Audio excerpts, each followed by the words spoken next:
What's up, schoolmates? And here we are again for another episode kung saan ang kabataan ang bida at tiyak na may pakialam sa ating bayan. Kaya naman samahan nyo kami dito lang sa Schoolmates! Oras na para magkaisa, boses mo ay mahalaga. Kabataan tayo na, may pakialam ka. Sa langit sa'yo, ihayag sa asawa, may pakialam ka. Oras na para magkaisa, boses mo ay mahalaga. Kabataan tayo na, may pakialam ka.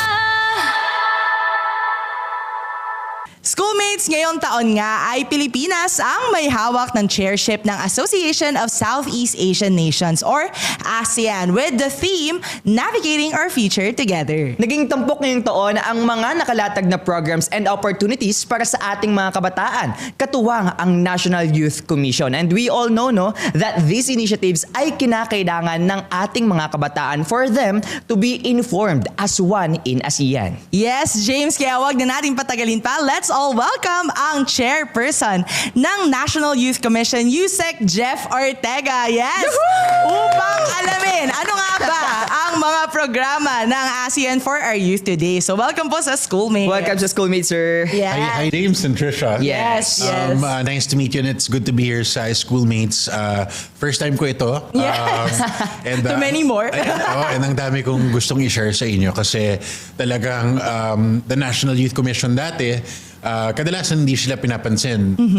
Kasi syempre, alam mo naman, pag bata, especially sa gobyerno, kadalasan ang ginagawa nila is pinapakinggan lang and then itasasantabi. Pero ngayon sa administrasyon ni Pangulong Bongbong Marcos, sobrang nasa forefront kami. In fact, halos naghihingalo na nga yung office namin kasi sobrang dami ng work na ginagawa namin ngayon. And we're happy that we're here and we're active kasi tama naman sa panahon ngayon na 80% of our voters will be comprised of youth in 2028. Yeah. So Right. dapat nararapat lang na bigyan talaga natin at pagtuunan ng pansin yung boss ng kabataan. And being chairperson of the ASEAN Chairship this year, sobrang dami mga programa na at oportunidad na pwedeng pagkakitaan ng ating mga kabataan dito sa Pilipinas na nasasama sila sa mga diskusyon ng mga regional activities such as example kung magkakaroon tayo ng activity on climate resilience for instance, hindi pwedeng Pilipinas lang ang magbibigay ng statement nila. Lahat ng mga countries kabilang sa ASEAN kailangan parehas din yung statement nila. Right. Napakahirap pero ang ganda ng challenge lalo na ngayon na chair tayo ng ASEAN. I love that. Sobrang, meron na tayong brief agad. Yes. What's in store for us. But let's take a step back, of course, Yusek Jeff. And na-mention mo nga kanina na, syempre yung mga kabataan, when it comes to National Youth Commission, they know it. They know it by name. But we also need to understand what is the mission and vision that you stand by for.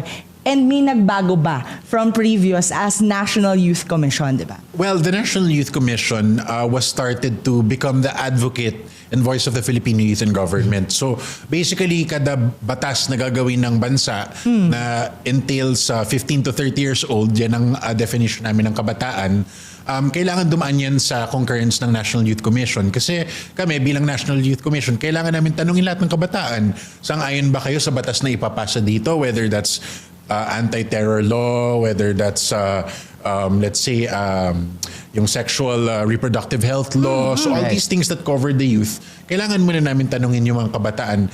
There are times na may mga politiko sasabihin sa amin na give your statement na to support a certain law. Pero ako kasi ang stance ko is kailangan kausapin mo muna yung kabataan. Yeah. Because if you want really to represent the voice of the Filipino youth, there has to be a system na kinakausap mo sila para yung sagot nila, yun ang ibibigay mo sa taas. Hindi kung ano yung sinabi sa'yo na sabihin mo. And what's nice about the commission now, yung 13th commission, yung tagline namin is inclusivity.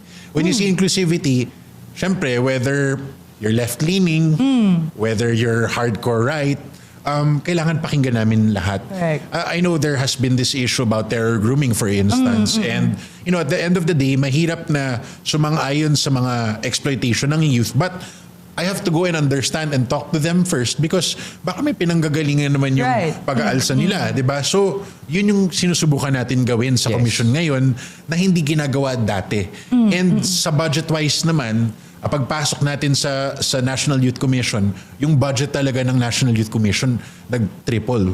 In fact, ang daming mas gustong tumulong sa National Youth Commission na sobrang daming fund pa na pumunta sa amin. Pero yun nga yung both maganda and hindi maganda. Yung maganda is maganda na the National Youth Commission is now gaining ground para suportahan ng mga organisasyon, ng mga ating mga leaders, ng ating kabataan. Pero kasi ang liit lang ng National Youth Commission Agency. We don't have regional offices. Meron kaming area office pero 2 tao lang. So kung may gusto talaga na i-roll out ang Pangulo, nahihirapan din kami kasi kami lang din nagde-decide. We don't have regional offices like other agencies. Kaya pinaglalaban namin kay Presidente na sana bago kami umalis, ang legacy project na gusto namin gawin is may mga regional offices na kami. Kasi only then can you really reach the youth. Pag Correct, nandun ka sa grassroots, hindi mo yan magagawa pag nasa Manila ka lang. Correct. So Yes. even until now, add ko lang na we have been putting our presence sa Mindanao in Visayas. Kaya sinasabi ko lagi sa ating mga kabataan sa Mindanao, hindi namin kayo papabayaan. And I know the saying na kadalasan laging nasa Manila.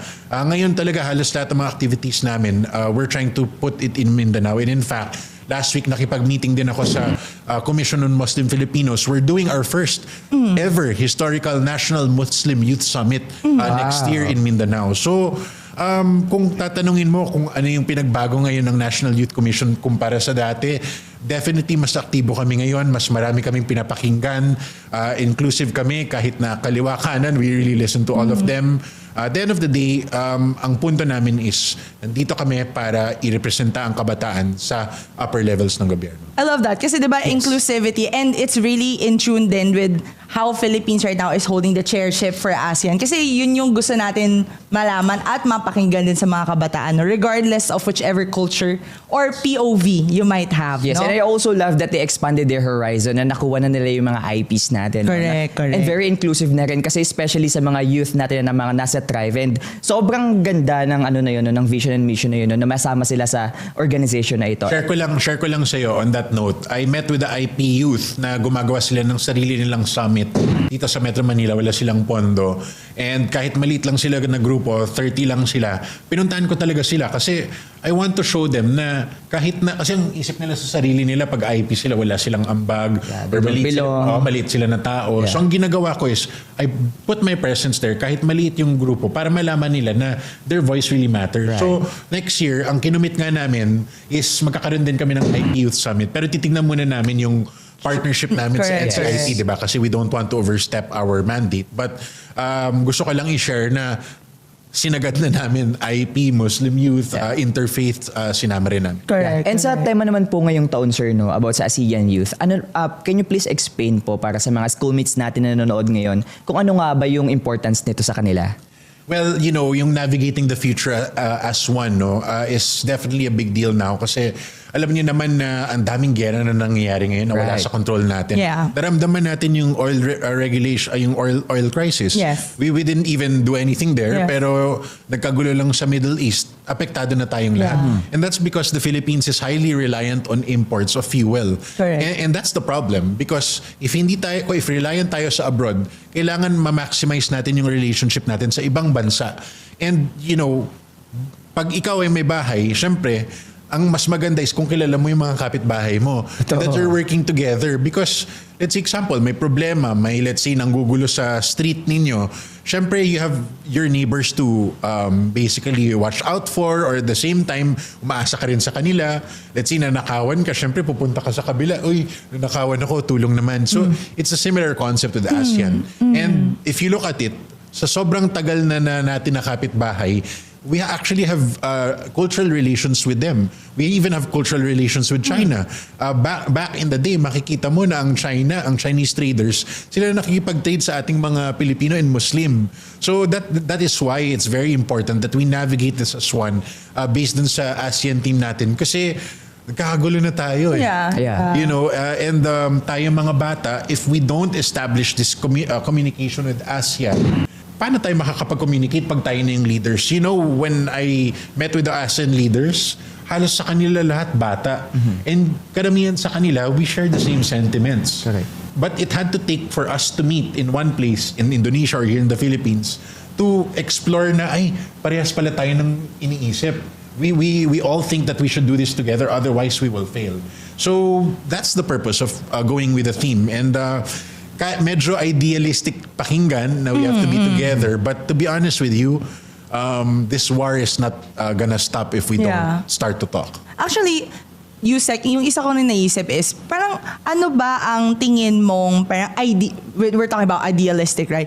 How do you think is the ideal setup of the participation of youth when it comes to ASEAN? Kasi, to be completely honest with you, the participation in ASEAN seems to be very much exclusive only to those national youth leaders. Pero sa mga, sabihin na natin, mga pangkaraniwang mga kabataan, paano ba sila, or ano yung ideal scenario mo ng pakikiisa nila? Well, to be honest, actually, medyo nagka-problema tayo sa, may nagka-restrictions tayo sa pag-roll out ng events. We have the Memorandum Circular 114. This limits us to really operate on a virtual manner or hybrid manner yung ASEAN natin na activities. Pero sa beginning, nung di pa nagkaroon ng crisis, we already had the government, the Philippine government, at least on the side of the youth, no? Marami na kaming activities na lined up for the youth. In fact, one of the things we wanted to do was the ASEAN Youth parang it's like a festival. So it's like a music festival. Different people from ASEAN can join. Obviously, the Philippines is part of it. Parang culture sharing. Exactly. I love that.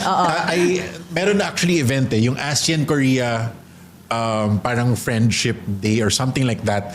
I attended that event. Parang exchange program of some sort. Para siyang May pagka-Coachella. parang ganun.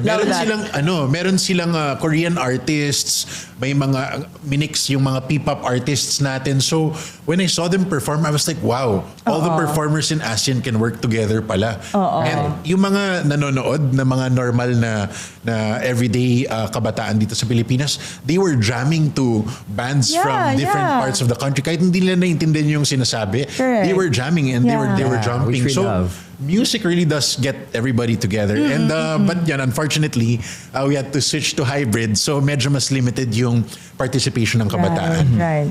One activity that we were very proud to kind of finish was the ASEAN Youth and Climate Action. So basically, ginawa po namin yun last year bago pa tayo naging chair. With the assistance of the ASEAN Secretariat, gumawa po kami ng statement from different countries and including the Philippines.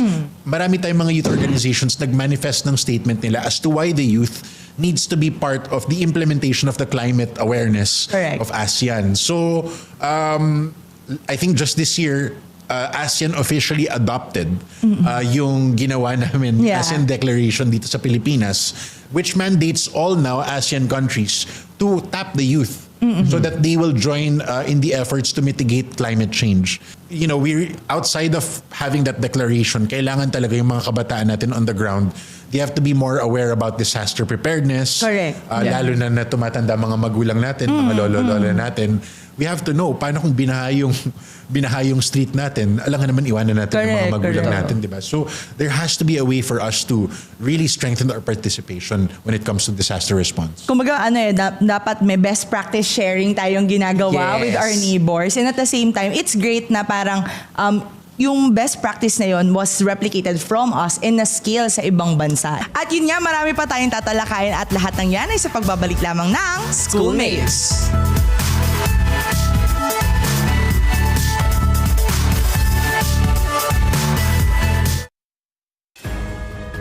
Sa gitna ng mga isyong kinakaharap ng bawat Pilipino, muling ilalahad ng Pangulo ang kalagayan ng bansa.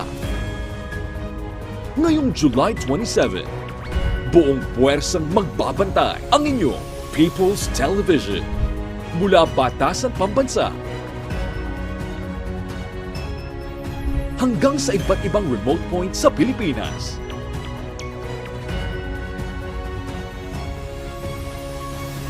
Sama-sama nating tutukan ang mga pangyayari sa telebisyon at sa lahat ng official digital platforms ng PTV. Ang ikalimang State of the Nation Address ni Pangulo Ferdinand R. Marcos Jr. Dito sa inyong People's Television.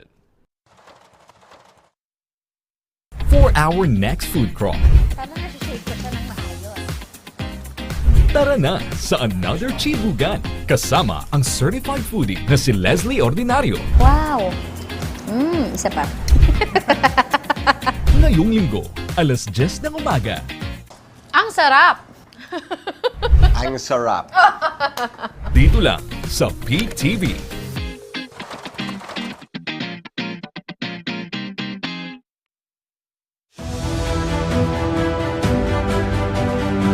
The betrayal of public trust as the issue in the impeachment court. We don't need to investigate even if we pinpointed the person contracted. Because the point being is the betrayal of public trust was already been consummated when she publicly admitted there is already an admission that she contracted a killer to kill the president. Mahirap po para sa aming law enforcement na yung ganyang mga statement ay amin pong babaliwalain. Katunayan, alam naman po natin kahit nga biro, halimbawa po, yung bomb joke nga po sa aeroplano, hinuhuli natin. Sa amin po sa law enforcement, we have to give credence to that and i-process po namin.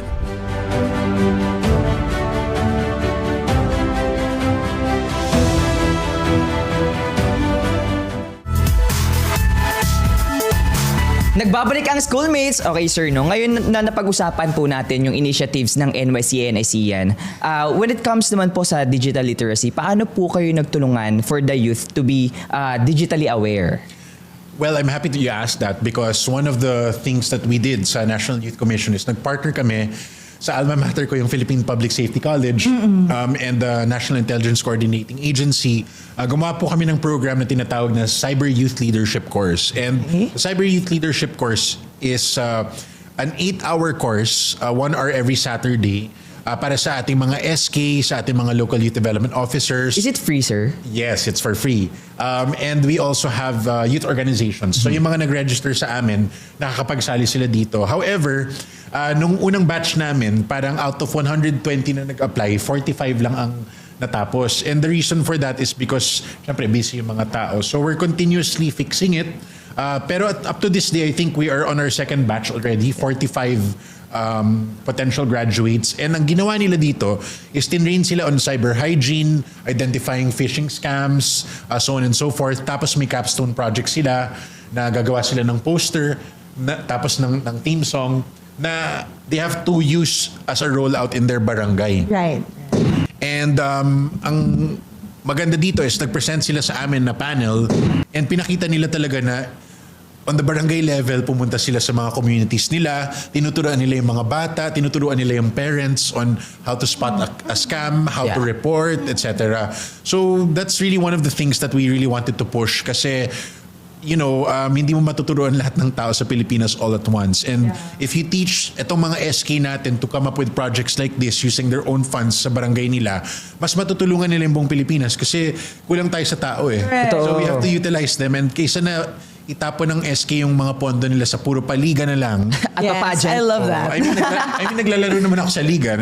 But the point is, there's a more urgent need. Yeah. So there has to be a better way for them to utilize their funds. And for me, this is one of the best ways to do it. Though ito libre to. Yeah. Pero pwede silang gumawa ng sarili. Alam mo, ang ganda ng project na yun, especially ngayon sa panahon natin ngayon, kasi ginagamit yung technology para makapansala ng ibang tao, spreading fake news. Especially, may mga AI-generated videos and pictures na ngayon na mahirap ma-identify kung fake ba o totoo. Lalo na pa, kapag tungkol siya sa buhay ng mga tao na nadamay dahil sa peking pagbibigay ng mga impormasyon online. Correct. And I think just another build also. Parang apart from SKs also being involved here, para din mas siguro lumawak din or mas maging widespread din, lalo na free yung course, di ba? Baka maybe we can also collaborate with schools na syempre pinanggalingan din ng mga SK na to, di ba? So, kumbaga, there's a lot of untapped potential also. And of course, syempre, dahil nga limited yung manpower ng NYC, parang maraming untapped or unsaturated areas na pwede pa natin mas matouch about cyber literacy, di ba? So, yeah. I want to add lang din, relevant to what's happening now, yung Tacloban shooting, yung mga nakita yung mga mass stabbing, ganyan na mga estudyante, Na mga bata. ina-associate sa online games. Exactly. Yes. However, there's also, I'm happy to say that bago nangyari itong lahat, nag-allocate actually ang National Youth Commission ng pondo para sa first anti-bullying summit na nagagawin ng gobyerno. And I mean, unfortunately, nangyari itong mga to. But all the more that kanina I just It's a came more from the Senate. pressing- Yeah. It's a more pressing issue. And sinabi kanina ni SP Senate President Sherwin Gatchalian that this is a serious thing. This should not be taken lightly.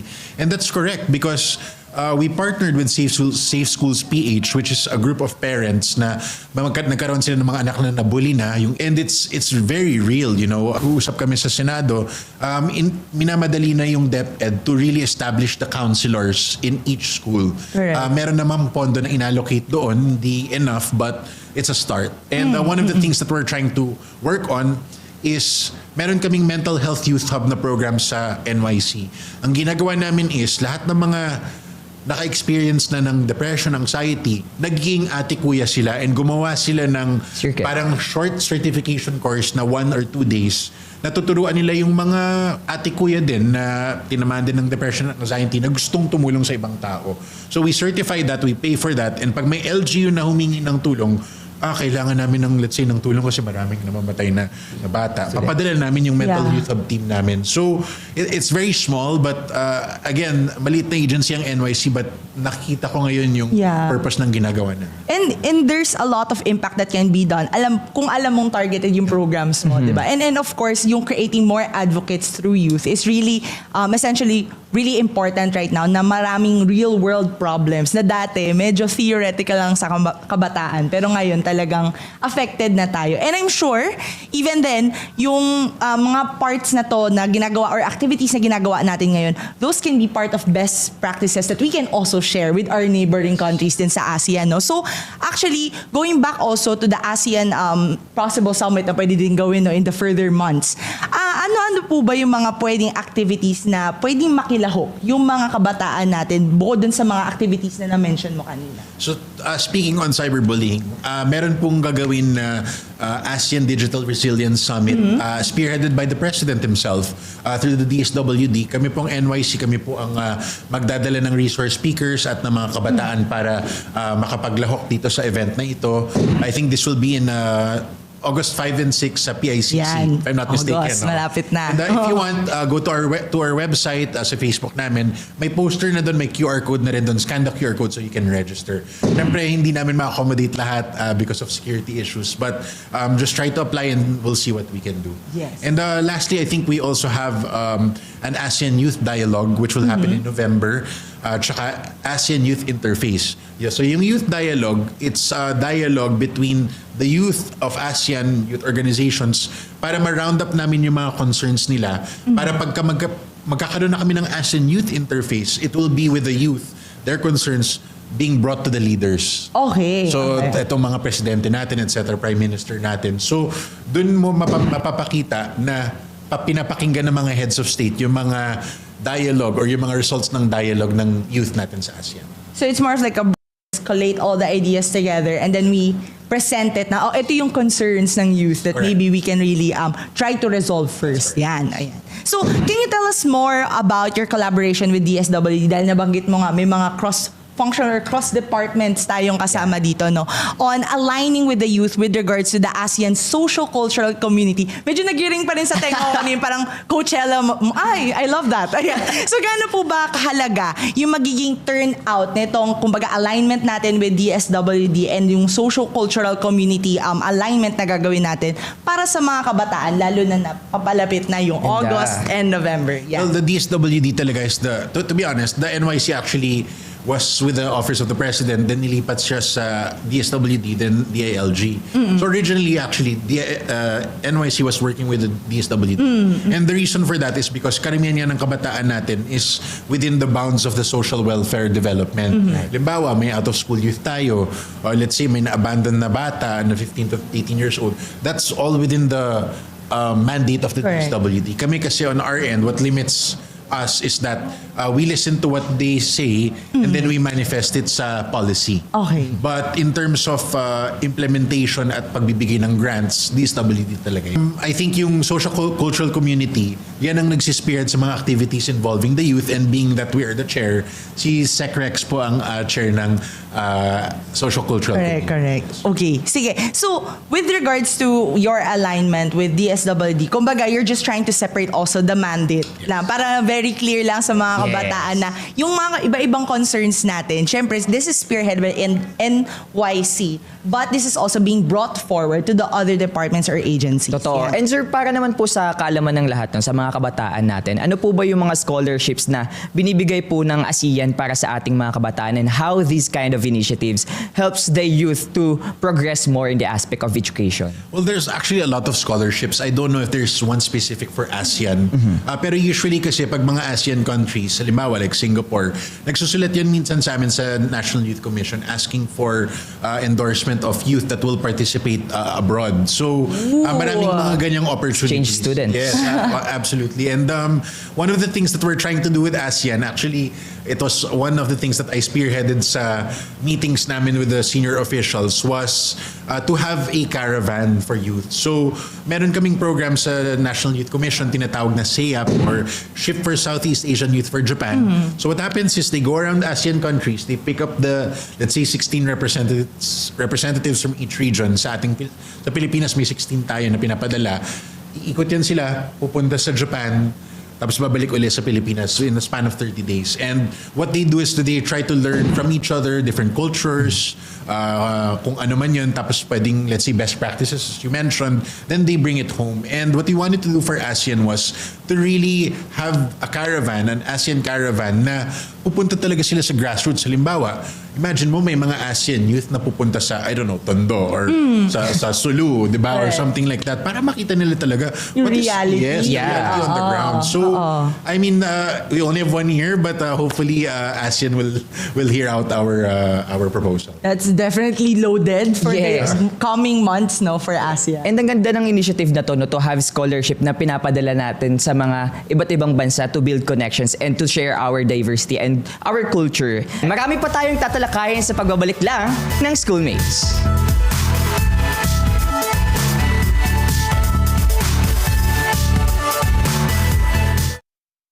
Ang ating mga programa are now among Asia's best.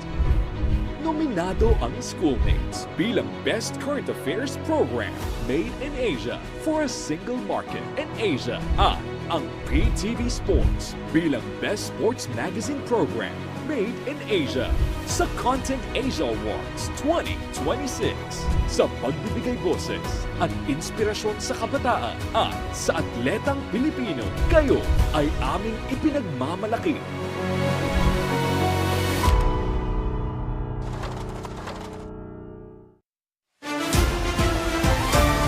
Tanong ng ordinaryong Pilipino, hahanapan ng tugon. Hindi ako kailangan malakas sa'yo, pero nadadala ko yung aking hinaing. Are you ready to do this? Serbisyo at programa ng pamahalaan, ipauunawa sa mga kababayan. Will I feel confident if I'm a worker na pag ako ay alumnus ng TESDA, hindi niyo ako pababayaan? Mga isyong komplikado, lilinawin ng husto. Is bakit sa atin itong Philippine Sea? Have you engaged in many of the needed, shall I say, restructuring of the armed forces to defend the territory of this republic, to defend the sovereignty of the Republic of the Philippines?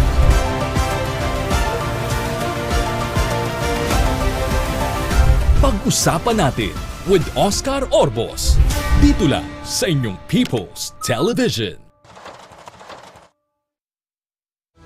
Dapat harapin natin kung ano yung nararapat para masolusyonan kung ano yung dapat na pananagutan natin sa taong bayan.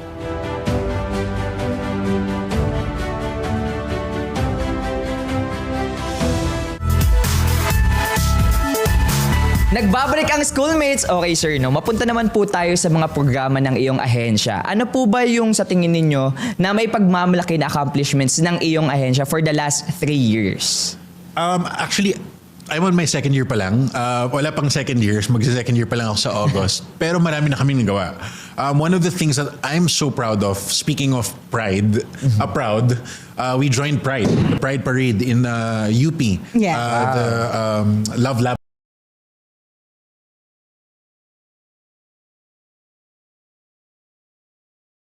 Entire march of the Pride, and that was me. And actually, accident pa yun kasi magsasalita lang dapat ako. Ending, we walked 10 kilometers ata. So, okay na rin kasi Brisk walk. Join sa buong walker. kahit pawis na pawis, at least may exercise. Correct. But, Yeah. our promise then, sinabi namin, because the president's orders is to really be inclusive. And true enough, ang ginawa namin was we became the biggest partner, government agency partner ng Love Laban. So you'll see sa mga posters nila presented by National Youth Commission. So nag-allocate kami ng malaking pondo, meron na kaming sariling float. Meron din kaming sariling stage. Binigay sa amin ng UP, yung UP Sunken Garden. And my gosh, when I looked at the photo and the video, imagine mo, punong-puno yung UP Sunken Garden. yeah. Thousands of people. I mean, It's like a yearly thing now. It's a yearly It's a thing. yearly thing And now. I saw that we had the recorded event of hindi lang naman sa UP, no? Sa iba't ibang parte na nag-celebrate ng Pride. About 500,000, 500,000 to 600,000 people that participated in Pride. Hindi naman kailangan LGBTQIA, Correct. di ba? Yeah. Pwede namang Pwede supporter. Ally. Could be an Ally. Yeah. So basically, that's one of the things that we're really proud of because ang masasabi ko is, nag-promise kami, nag-deliver kami. Correct. And at the same time, yung feedback ng mga tao after that was very, very good. And in fact, nag-commit kami in my speech there in front of everybody. When I asked them, do you want one for Visayas and Mindanao? They went one. They said yes. Yeah. So we committed. I mean, we're fighting for the budget pa rin, Yes. no? Yeah. We're asking help from our friends in Congress to help us out fund the Visayas and Mindanao.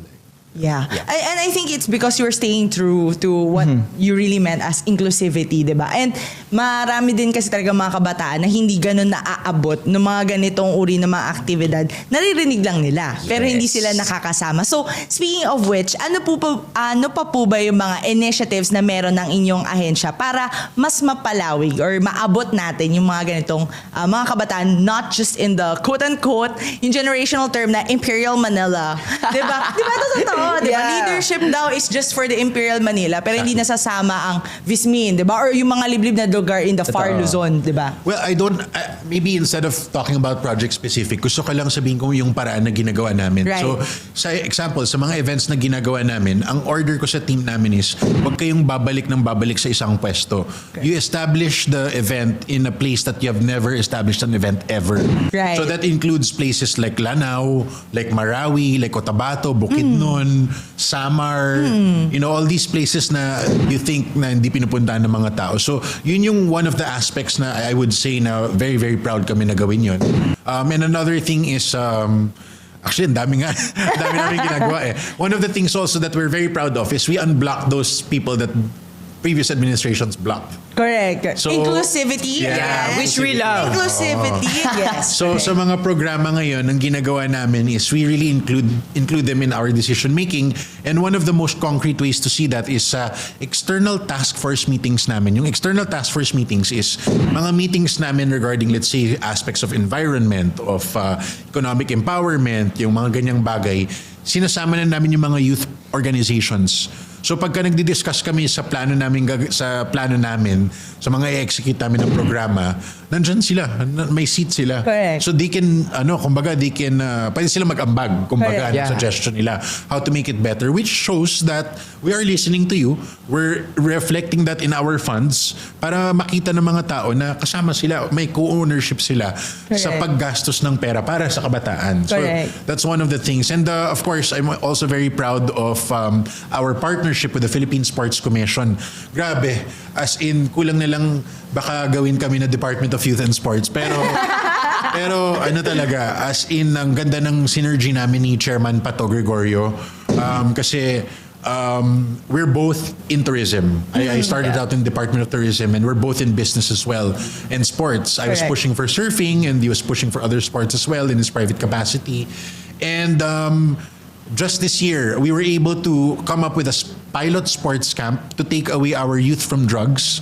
Of course, with help from the Dangerous Drugs Board. And nagkaroon po kami ng volleyball and basketball sports camps sa Philippine Sports Arena. And ang goal namin was to bring this, may budget pa kami, to bring this to Luzon, Visayas, Mindanao. So, bumisita kami ni Chairman Pato Gregorio sa Naga, kay Mayor Lenny.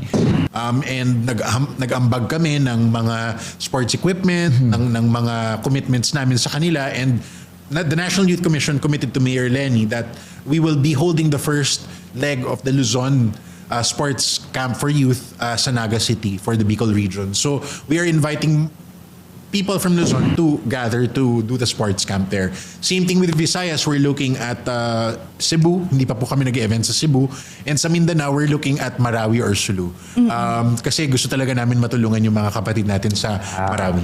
Yes. Yan. So, syempre, maraming ways that we, NYC can definitely show up, no? And of course, I love that you're very transparent na this is where the fun goes. Yes. Ito yung activities na ginagawa namin and it's very holistic. It's not just for empowerment and just for people to have a seat at the table. It's for them to actually partake in those kinds of activities. I love that. Can I add also, one of the things that I want to commend the President for is really appointing a very young Secretary for Budget and Management, Secretary Kim De Leon. And he's actually been working with the National Youth Commission nung nasa NCPAG pa siya.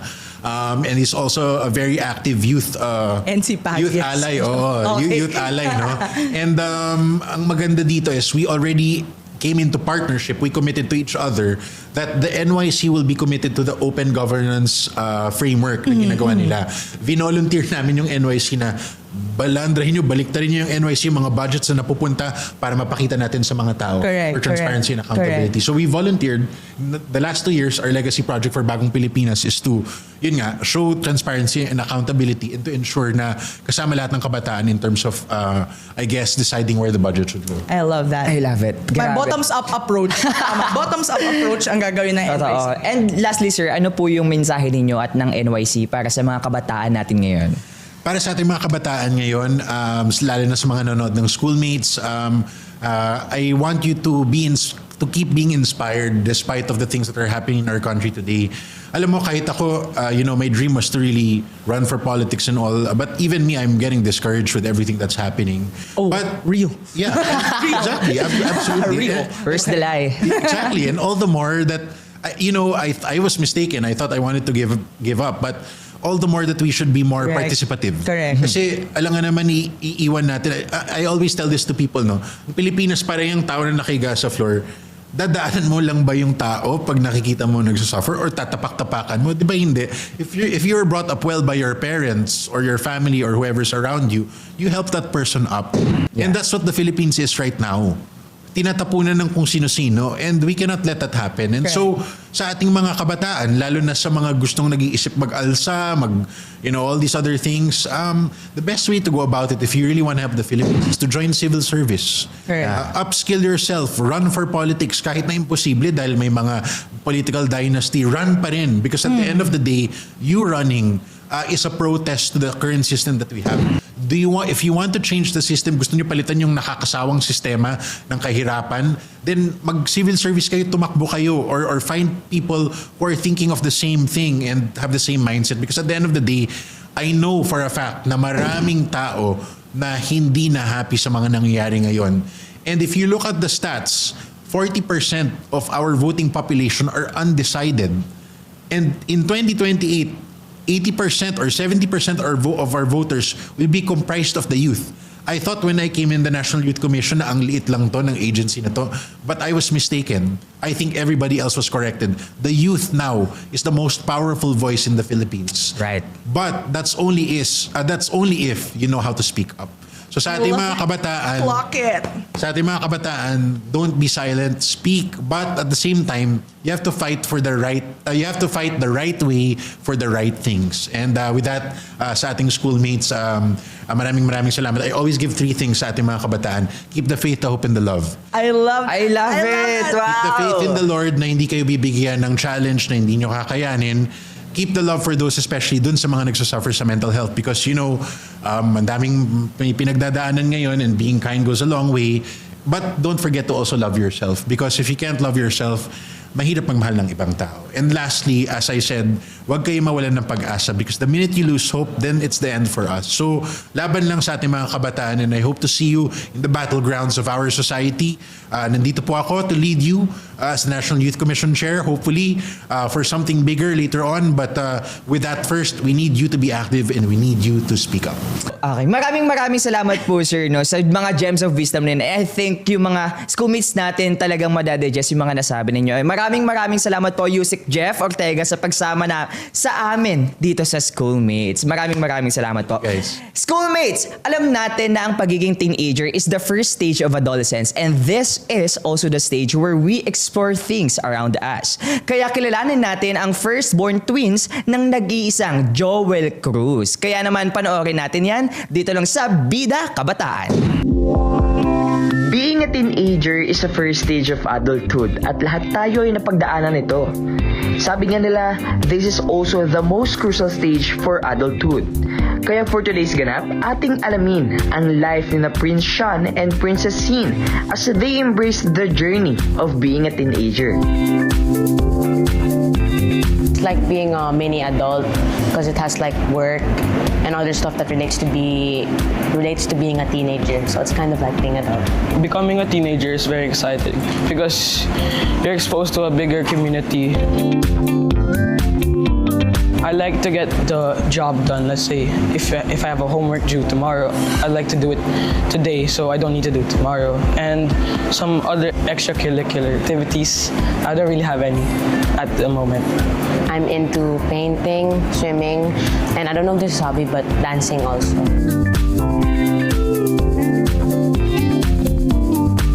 Just to not get influenced, I focus on other things like my family and my friend. Just be yourself because in social media there's a lot of people that, you have to be like this if you want to do it, you have to be like, just be yourself and just focus on other things. It's just prince and princess who have their gadgets with them, like the cell phone. But the rest of the 6 kids, they don't have gadgets anymore. For me, I'm a bit strict and I'm more of like a loving person. And then like the things I tell them lang is about school, because we talk about school, them and me. It depends whenever I'm strict or loving. If they do something bad, of course, I have to be strict to them so they get to learn. But when I'm loving, I'm just chill. I get to play with them. And the advice I usually give to them, let's say in school, is always to try your best and to work hard. And because the family is very sporty, like all the 6 boys were very sporty and they love playing games. So I just tell them whenever you're playing games, don't cry if you win or lose because it's just a game, of course. For me, being an artist, I want to like showcase Filipino culture or my own artwork. Before, I really loved football, but now I want to help my dad in his business. So whenever he needs help, I can just be there by his side.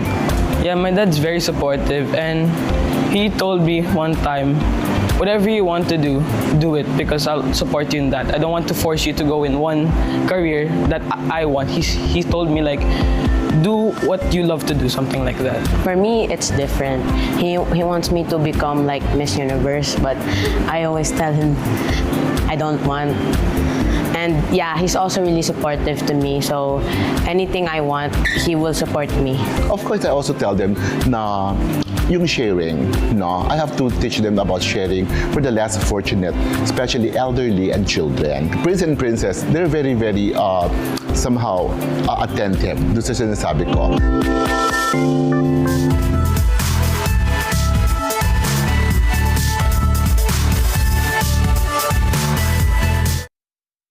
Disaster Watch. Mga paalala pagkatapos ng lindol. Suriin ang iyong sarili at mga kasama kung may tinamong pinsala. Magbigay ng paunang lunas kung kailangan. Unahin ang mga pangangailangan ng mga matatanda, buntis, may kapansanan at mga bata. Kung nasa tabing dagat at may banta ng tsunami, agad na lumikas papunta sa ligtas at mataas na lugar. Suriin kung may natapong nakalalasong kemigal at mga bagay na maaaring pagmulan ng sunog. Patayin ang main switch ng tubig at kuryente, pati na rin ang tangke ng gas o LPG. Huwag bumalik sa loob ng gusali hanggat walang abiso na ligtas na ito. Sa panahon ng sakuna, dapat laging listo. Home is where your health journey begins. Huwag palampasin ang weekly health advice mula sa mga eksperto. Masasarap at masusustansyang recipe.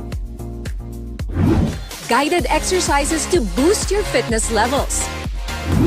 Tips to keep our fur babies happy and healthy. At iba-ibang fun activities na perfect pang-bonding ng buong pamilya. Ito po si Niña Corpus. Samahan niyo kami tuwing Sabado, alas 7 ng umaga para sa simula ng healthier and happier lifestyle ng buong pamilya. Health at Home. Dito lang sa inyong People's Television.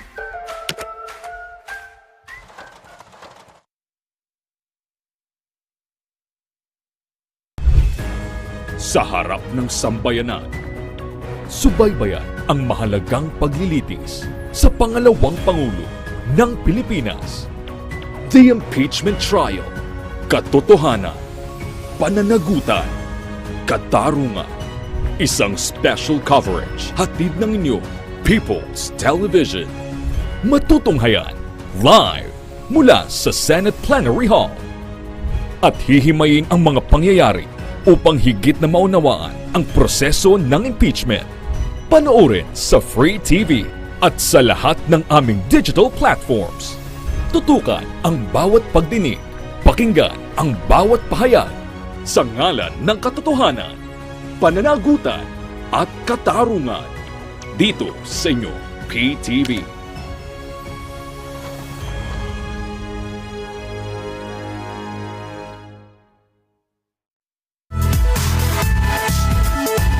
Alright, nagbabalik ang schoolmates. Okay, James, so sa dami ng ating napag-usapan, ano ang takeaways? So back to you to. Takeaways mo for this episode. Alam mo, sa sobrang dami kong natutunan for today's episode, I think hanggang pagtanda ko, dala ko siya. Ganun kadami. Okay, Yeah, well, go. I think I realized na sa episode natin ngayon, opportunity do not simply appear. Yes. They are created by those who are willing to help, those who are willing to collaborate and also to take action. And I think the greatest opportunity na meron ng ASEAN and NYC is not just its economic and technology. It's also the young people. If the young people choose to learn continuously, and I think lead with integrity and build connection across the borders, I think it could be a driving force to have a stronger and more united ASEAN. I love that. Ito naman yung takeaway ko kasi marami na nasabi si James. So, eto. So balik ako sa bubble mindset ng mga kabataan ngayon. Kapag nadidisillusion kasi tayo sa nakikita natin sa gobyerno, sa bansa, di ba? Parang bumabalik yung kabataan sa what's in it for me? Anong kailangan kong gawin?